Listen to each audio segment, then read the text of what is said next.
in Dodge City and in the territory on West, there's just one way to handle the killers and the spoilers, and that's with a U.S. Marshal and the smell of Gunsmoke.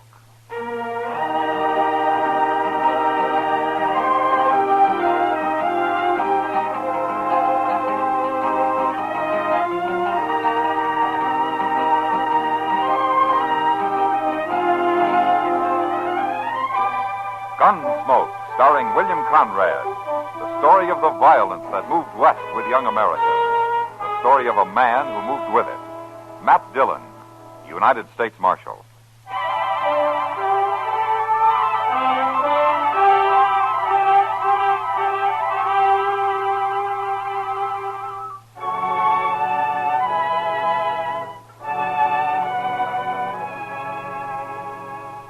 The people of Dodge City will argue their heads off on most any subject you bring up. But one thing they all agree on is the climate. They don't like it. In the fall, it's too windy and dry, and in the spring, they cuss the mud. And all through the winter, they say it's too cold and business is bad because the trails are closed. And now summer comes along, and they figure it's too hot and dusty. The town's overcrowded with trail drivers, and the flies are so bad they carry you off alive. Of course, they just talk. They don't really do anything about it. Except Chester. Sometimes Chester turns into a man of action. Chester, what are you... By hokies, I finally got him. Got what? That cussed fly. Oh, fuzz. Well, I don't care, Mr. Dillon. I killed all of them in here except that one, and he kept pestering me continual. Smart as a fox. I couldn't lay a hand on him. So you haul out a gun and blast a hole the size of your fist through the roof of the office, huh? It did sort of make an opening up there, didn't it? Oh, well, it'll be handy when the rain starts. We won't have to go outside for our drinking water. Well, I'll get up there and fix it, Mr. Dillon. I didn't even stop to think. No, I guess not. I reckon it's this heat. I swear I have never seen it this hot and dry. No, not since last summer. No, it's worse, Mr. Dillon. Every pump on the plaza is dry. Only place you can water a horse is that trough back of the livery stable. I remember one summer in Newton, summer of 71 or 72, I think it was, while the heat and the bugs... Is this Marshal's office? I'm the marshal, son. Come on in. And shut that doggone screen door, quick. My name's Brian Beck, Marshal. My father and I got in town this morning. Oh? We brought a herd up from the Big Bend country. Oh, Lazy B-Bar? Yes, sir, that's our brand. I saw some of your riders around town trying to wash the dust off of their tongues.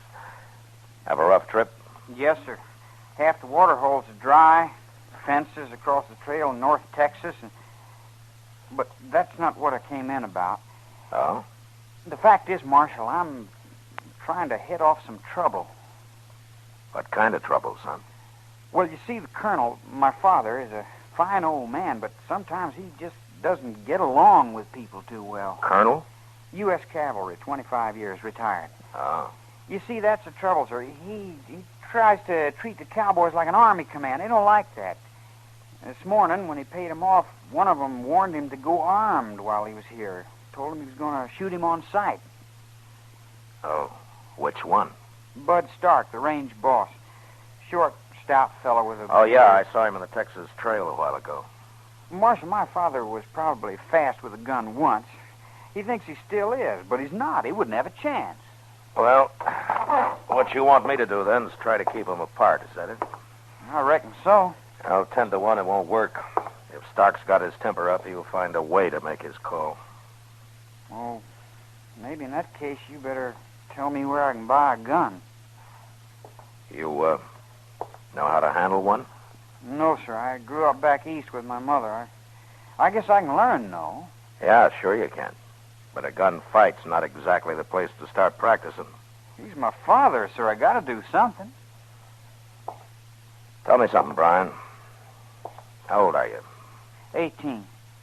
All right, now you listen to me. Don't go buying any gun, and don't go messing around Stark. I'll look into it and try to straighten things out. But you get this through your head, Brian. Whatever happens, you stay out of it. You understand?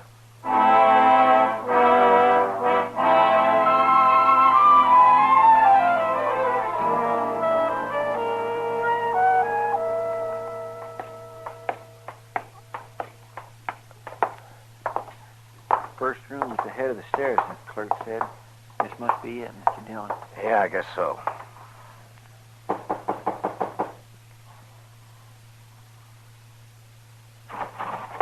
Reach. Don't move now. You're Colonel Beck? I am, sir. My name's Dillon, U.S. Marshal here. This is my partner, Chester Proudfoot. What's the gun for? You expecting somebody else? Well, Bud Stark, for instance? Who told you? Stark been talking to you? How long are you going to be in town, Colonel? 3 or 4 days, maybe a week. Long enough to sell my herd and long enough to call that mouthy little foreman's bluff. Well, why don't you just limit it to selling the herd? I think you've been misinformed, Marshal. This man threatened me. I'm only aiming to protect myself. Well, suppose you leave the protection to me. By thunder, it was Brian. That's who told you. It's just like that sniveling whelp to go whining to the law. I didn't notice any sniveling. He seemed like a pretty decent kid to me. A milksop, Mr. Dillon, raised by a woman. Never had a boot in a stirrup before a year ago. Well, he's never had a gun in his hand. Well, he's trying to get one in it now. He asked me where he could buy one. Stark. He's planning to go up against Stark. He was. He kind of figured he was protecting you. Why, the lily-fingered young cub. Why, I'll... You'll what? Have him court-martialed, shot at sunrise? He's your son, Colonel. He's not some soldier in a cavalry troop.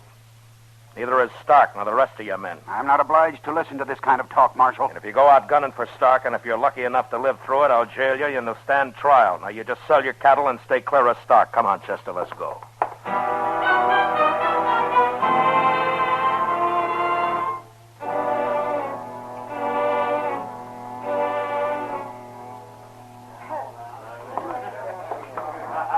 Place sure is crowded. Hot, too. Last January, you were looking forward to this, Chester. No, I must have been loco. See him anywheres, Mr. Dillon? No, he was over there at the end of the bar earlier. Hiya, Matt. Chester. Oh, hello, Miss Kitty. Kitty, how do you do it? Chester's starting to melt and run down in his boots, and here you are looking as fresh and cool as the 12th of April. It's a trick, Matt. I just stopped worrying and cut out all serious thinking from the end of May until the snow starts to fly. You ought to try it, Chester. Oh, I'm sure ready to try something, Miss Kitty. How about a pitcher of beer? No thanks, Kitty. I'm looking for the range boss of this Lazy Bee bar outfit. Fellow named Stark. Oh, yeah. He's been here most of the day. Getting set to howl, I think. Well, that's what I want to see him about. Well, he's over there in the alcove at one of the draw tables. And you know who's sitting in the game with him? Cottonmouth. Cottonmouth. That crooked little tin horn. Yeah. Silk shirt, shiny boots, fancy hat and all. He hit town this morning. Well, he'll head back out tomorrow morning. Come on, Chester. Yes, sir. I got $401 in double eagles right here in this boat check. And I figure on upping it to about $4,000 before this night's over. Anybody ain't figuring on seeing the game through might as well pull out right now. Words like that, Mr. Stark, do nothing but arouse my natural enthusiasm. I regard them as a clarion call to a battle of wits. Cut the cards. Yeah, you better cut him, Stark. Dillon. And with Cottonmouth in the game, it wouldn't be a bad idea to count him. Marshal, you are maligning a reformed man. Or you'll have to reform in some other town, Cottonmouth. You got till tomorrow morning to get out of Dodge. And this time you stay out. No, I just don't get what you're up to, Marshal, breaking up a friendly game of cards this way. Stark, with Cottonmouth in it, it won't be friendly and it won't be a game. I'll take my chances, Marshal. All right, suit yourself. You've been warned. But before you start this friendly game, I got something to say to you. All right, say it. We'll take a little walk, if you don't mind. All right, Marshal, sure. I'll be right with you, gent. All right, I'll go tomorrow.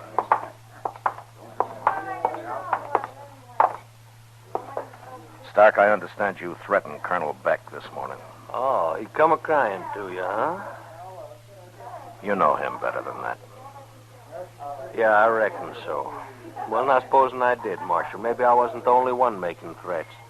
Beck was going to have me strung up and horsewhipped. Like I told the colonel a few minutes ago, Stark, I don't stand for any grudge killings here. There's people might call it self-defense. I wouldn't, and I'm the one who will be calling it. If you pull that gun on Beck, it'll be a long time before you see Texas again. All right, Stark. You can go on back to your game. Yeah. It appears to me that's pretty hard talk for a hot day, Mr. Dillon. Well, Chester, it's the only way I know how to handle it. Just to lay it on the line. Yeah, and more than likely that's not enough to keep him from mixing. Wait a minute, Chester. Look there. What's that Beck kid? And he's wearing a gun, Mr. Dillon. Yeah, and he's heading straight for Stark. Come on. Mr. Stark, I reckon you can draw any time now. Crazy. So the old man sent his cub out to get me. He don't know nothing about this. All right, hold it now. Huh? Brian, you get out of here. And don't draw, Stark. Draw? What, on this mama's boy? Here, now, give me that gun, kid. Leave me alone. Thank you. Yeah. All right, now, you little smart aleck. Now, let's see if a boot in the head will teach you some sense. Don't kick him. I told you not to kick him. Don't you go...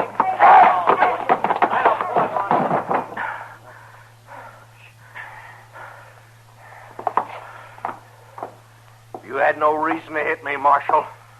That kid called me. You heard him. Forget it.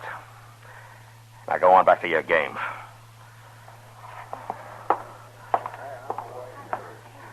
All right, come on, Brian. Get up. He wouldn't even draw. He just made a fool out of me in front of everybody. Come on, Brian. They'll be laughing at me all over town. They're laughing at my father, too. Forget it. I'll kill him, Marshal. So help me, I'm going to kill him. Now you listen to me. Stark knocked you down. Yes, he kicked you in the head, but he could have killed you. He could have drawn and put a bullet in you before you knew what hit you. No, I told you not to buy that gun. Why did you do it? You know why. Sure, protecting your father, that's fine. Only you saw how far you got. So I'm telling you for the last time. Now you stay out of it and leave it to me. Now go on back to the hotel and stay there. Do you hear me? Yes, sir. All right. Here's your gun. Now stick it in that holster and don't pull it except to practice. You understand? Yes, sir. And just one thing more. Don't worry about anybody laughing. When a half-grown kid who's never had a gun in his hand stands up and calls a fighter like Stark, nobody's going to laugh. You got a lot of guts, Brian.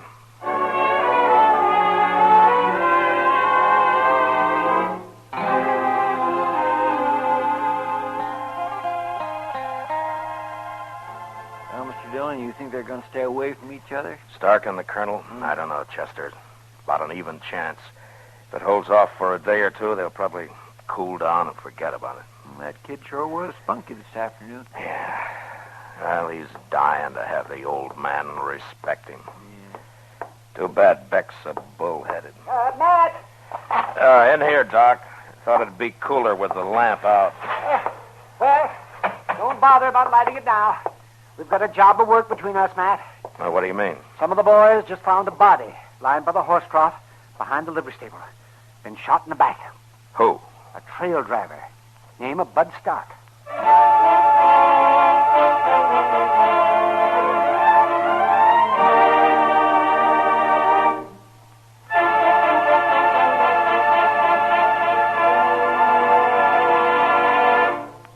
We will return for the second act of Gunsmoke in just a moment. But first, there's no place like home, and there's no place like your home. Don't destroy it with fires caused by careless smoking in bed, careless disposal of lighted cigarettes, or the use of inflammable cleaning fluids. 90% of fires are caused by carelessness that destroys lives and properties. Don't let it be your home, your life. Now the second act of Gunsmoke.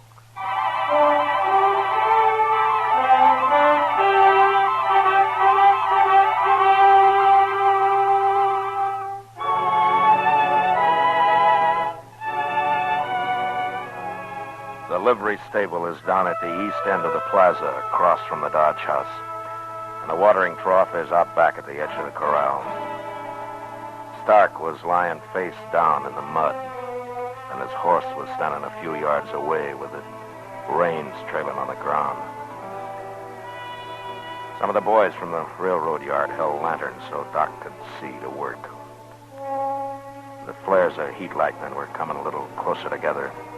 A light breeze had sprung up, but there was no smell of rain in it. The air was hot and dry. Hold that light down just a little bit lower there. Will you, Ed? That's fine. That's fine.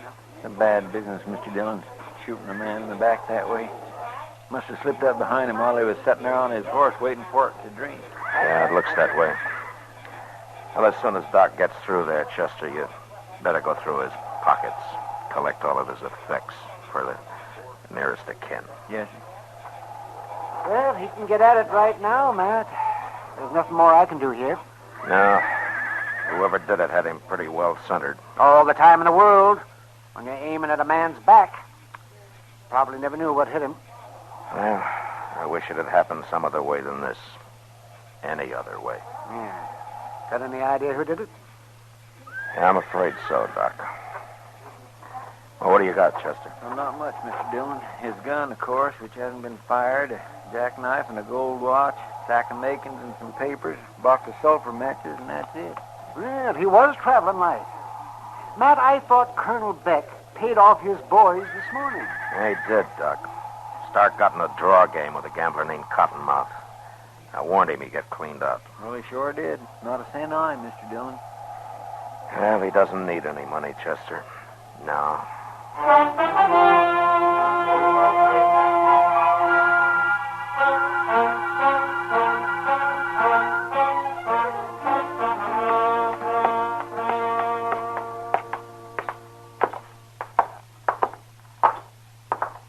Think we'll have any trouble, Mr. Dillon?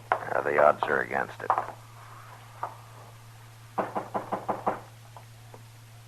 Who is it? The marshal. Open up.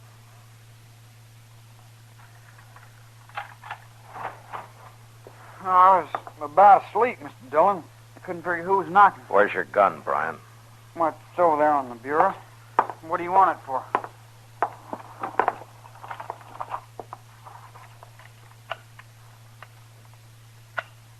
Been doing some shooting, son? Yes, sir. I was following your advice. I was over in the river bottom practicing. Drawing, mostly. Too dark to shoot at anything. I fired a couple of times, though. Pretty good shooting, Brian, to be as dark as it was. One of the shots caught him right in the center of the back. What are you talking about? Murder, son. That's what we always call it when it's in the back. Well, I haven't killed anybody. I haven't been out of this hotel since 9 o'clock. Got a witness to that? No, sir. The only one would be my father, and he's been gone somewhere all evening. But I'm telling the truth, Mr. Dillon. Well, Who was it, sir? Who got killed? Yes, who was it, Marshal? I'd like to know myself. if you've been out around the town, you must have heard it by now, Colonel. Well, I figured I'd better stay clear of things. I walked out along the railroad, watched the lightning. Who was killed? Bud Stark. Bud Stark? He was shot in the back about a half hour ago over at the watering trough behind the livery stable.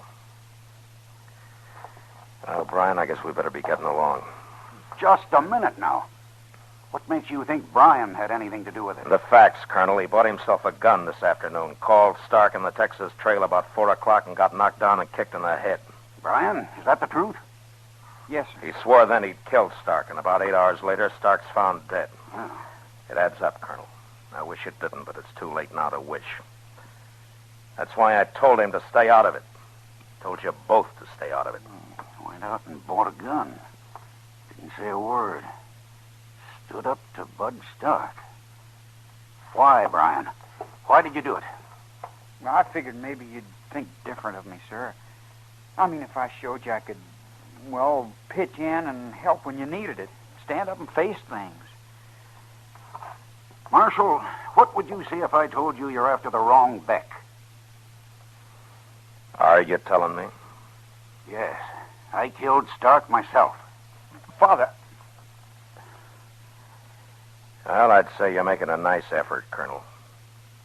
But you should have learned to appreciate the boy sooner. It's a little late now. You're making a mistake, Marshal. Father, you're wasting your breath. The marshal's right. There's no use trying to lie.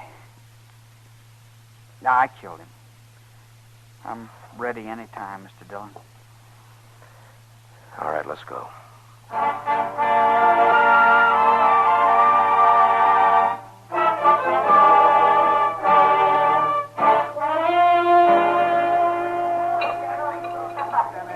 Matt, I'm buying.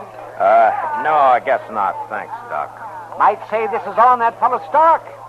It'll come out of my coroner's fee. Yeah. Fine. No, I don't see what you got to be so glum about, Matt.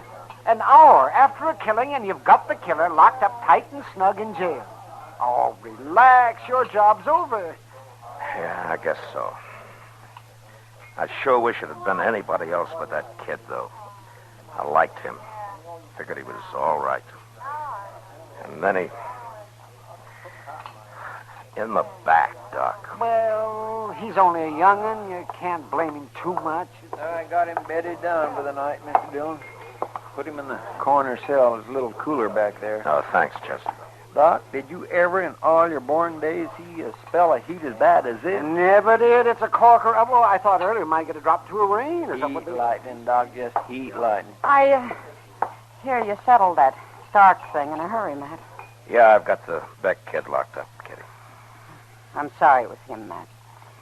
I guess he sort of disappointed you, huh? Yeah, a man can be wrong, Kitty. Well, it's been great for business. Everybody in town's been crowding in. They want to hear all about it and take a look at the chair Stark was sitting in before he pulled out of that poker game. And I guess that poker game was half to blame for it. If it had been honest, Stark would have had enough in his poke to carry him through the night, instead of winding up broke before midnight. He wasn't broke, Matt. He left here with $4,000. He what? Sure. That's why he broke up the game and pulled out. When he'd made what he said he'd make, he quit. Cottonmouth almost had a stroke. Most of it was his money. But Stark didn't have a cent on him when we found him. He was... Kitty's Cottonmouth still here? Yeah, he's back over there in the same game. He went out to eat, but he Chester. came... Yes, sir. Come on. You think he might have, Mr. Dillon? I go all you like, Maybe. gentlemen. Throwing a face makes the sociability. Gold is still a cheap commodity, and you can't carry it off in your pocket. My bet's in, so let's put up a shutter. That's exactly the way I look at it, Cottonmouth. Dillon. Well, I still got till morning. That's what you said. Did I? How's your luck running? Oh, not too bad. I've had a few good hands. Better than they were when Stark was in the game, huh? Oh, we couldn't touch him. Took $4,000 off the table. He was pretty lucky. Not too lucky. He's dead. Yeah, I know. It's too bad. I figured that kid would get him. There's trouble with a green kid like that. They don't have any sense. Can't tell what they'll do. Yeah, sure. Where were you when Stark was shot? Well, I was over at Delmonico's getting a bite to eat. How do you know you were? What? Nobody seems to know exactly when it happened. How do you know where you were? Well, I was there about when it must have happened. Either there or back here in the game again. You weren't near the livery stable? Marshal, I know you don't like me, but that's no reason to try hanging a thing like this on a man. Were you over at the stable, Cottonmouth? No, I wasn't anywhere except where I told you. Straight up to Delmonico's and straight back here. I see. And where'd you get the mud on your boot heels? What do you mean? Every pump in the plaza's been dry for days. Dust 6 inches thick. There's only one mud puddle in town at that horse trough back of the stable where Stark was killed. You couldn't stand to see that money get away, could you? No. Look, I tell you, Marshal, you're just... Cottonmouth, you're under arrest. Look out, Mr. Dillon! Oh.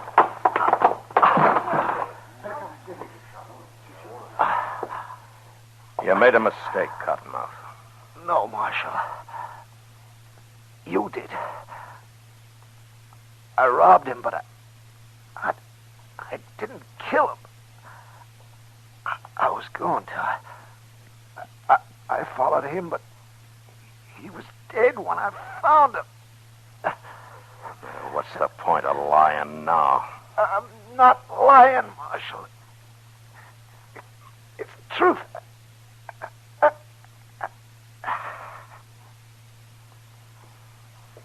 dead, Mr. Dillon. Yeah.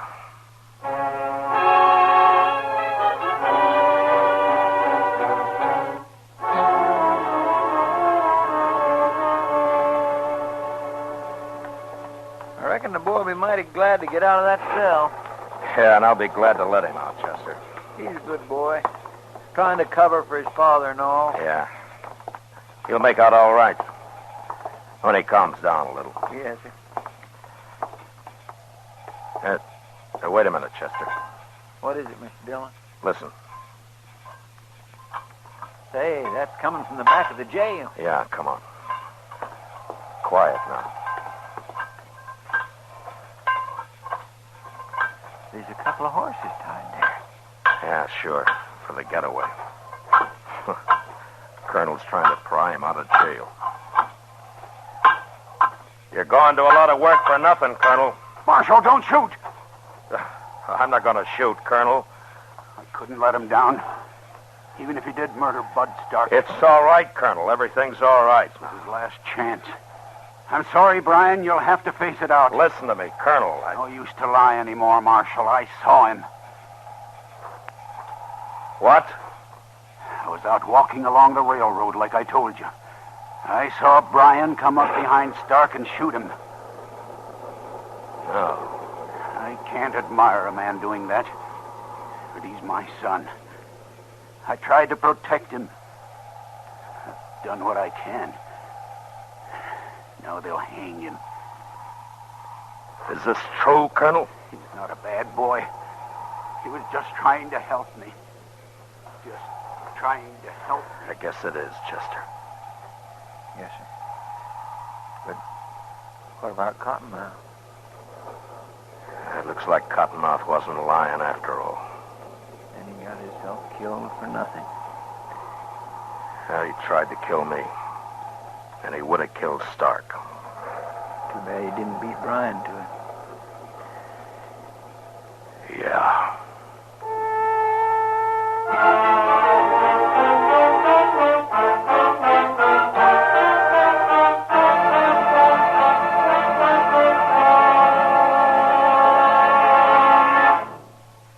Gunsmoke, under the direction of Norman Macdonnell, stars William Conrad as Matt Dillon, U.S. Marshal. Tonight's story was written for Gunsmoke by Les Crutchfield, with music composed and conducted by Rex Corey. Featured in the cast were Lawrence Dobkin, Sam Edwards, Joe Duvall, and Lou Krugman. Parley Bear is Chester, Georgia Ellis is Kitty, and Howard McNear is Doc. Gunsmoke has been selected by the Armed Forces Radio Service to be heard by our troops overseas.